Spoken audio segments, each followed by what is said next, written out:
Hello everyone. I'd like to talk to you today about miracles. The Bible is full of all kinds of the miracles of God. It starts off with the miracle of creation, and it goes all the way to the story of Jesus Christ, who was risen from the dead and lives in our hearts forever. Many people don't think that miracles happen today. And although God doesn't lead us by a pillar of fire everywhere we need to go anymore, I think miracles happen all the time.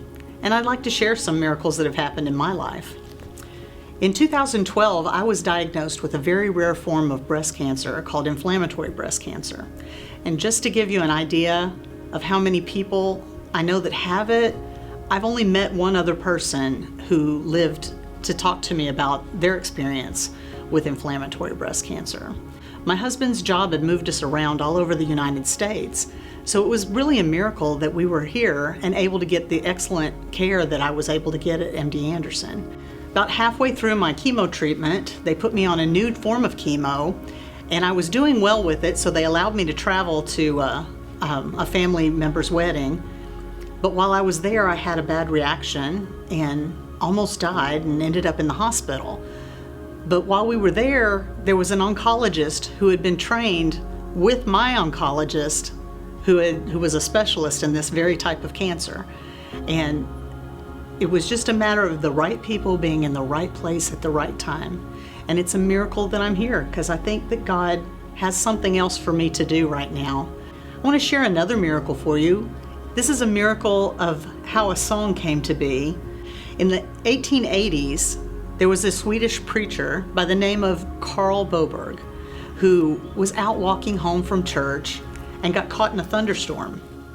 But when he came out and he saw the fresh air and the beautiful trees and the lights in the sky and the birds coming out, he was just so moved that he wrote a poem.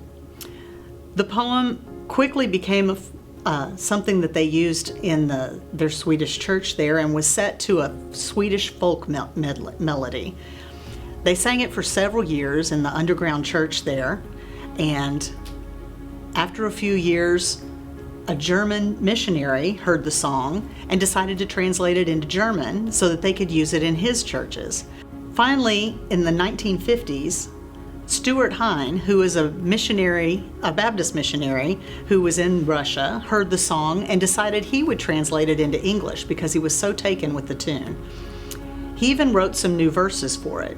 He brought it back to Britain, and when he got there, the song quickly became a very favorite one of the country and was soon heard by members that were involved with the Billy Graham Crusades. Billy Graham used the song in his 1957 Crusades in Madison Square Garden, and it quickly became the #1 gospel song in all of the United States. The point of this miracle is that the right people were in the right place at the right time. Oh Lord my God, when I in awesome wonder consider all the worlds thy hands have made, I see the stars, I hear the rolling thunder, thy power throughout the universe displayed. Then sings my soul, my Savior God, to thee. How great thou art, how great thou art. Then sings my soul,